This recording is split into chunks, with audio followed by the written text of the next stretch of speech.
Jenna Carraro here with Nirav and Brian.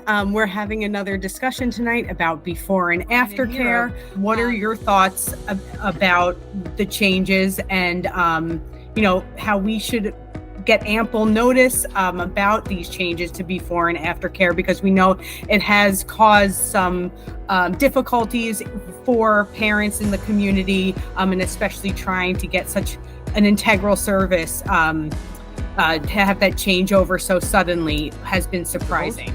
But in speaking with other parents and other folks in the community, there are concerns about where we have before and after care today, right? We moved from Champions, which was well established around for, I would say, about 20 years, if I'm not mistaken, and we moved to the Y. If I had to do it, if I was there, I had to do it over, one of the things that I would be focusing on is obviously making sure we had a proper RFP process. And I've got a lot of experience with RFPs, and I go back to what the basic tenet of an RFP is, right? It's supposed to be a fair, transparent process. It's supposed to be open. It's supposed to be competitive.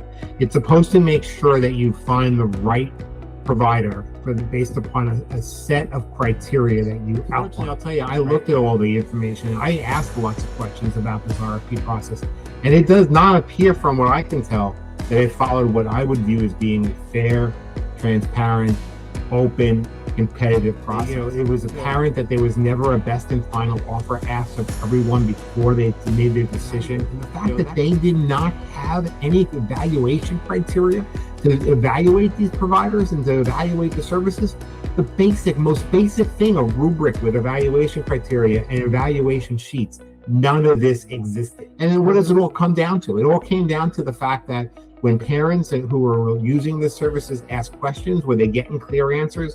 From what I can tell from looking at all this information, no. We made our decision for the Y over the Champion based upon price and security and some other factors, right? They didn't even tell you what the other factors are. Why? Because they don't know. Let's go by price, right?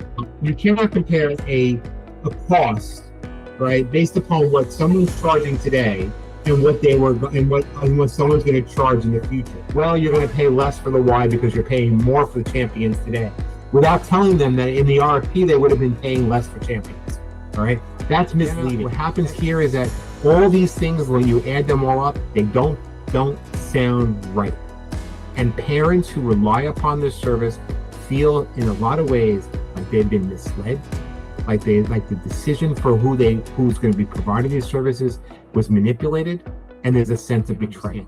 They involved the CPAC in this process. They brought CPAC in to sort of be an advisor, but they wouldn't bring in the people who use the service as an advisor. How many people on the board today have any experience with RFPs? Zero. It was done wrong. People were damaged as a result of it. It was wrong. Marlboro Township Public Schools actually gets a percentage of the revenue that the Y or Champions would have earned as a result of this contract. All right, there's an 8% revenue share. So they had a vested interest in who they chose because they knew they were getting a revenue share, right? So, while both the two contenders, Champion and the Y, were proposing the same revenue share, at the end of the day, right, the more money you want to get in revenue is based upon the more money you charge. I already have, people that I know in the community that are affected by these changes.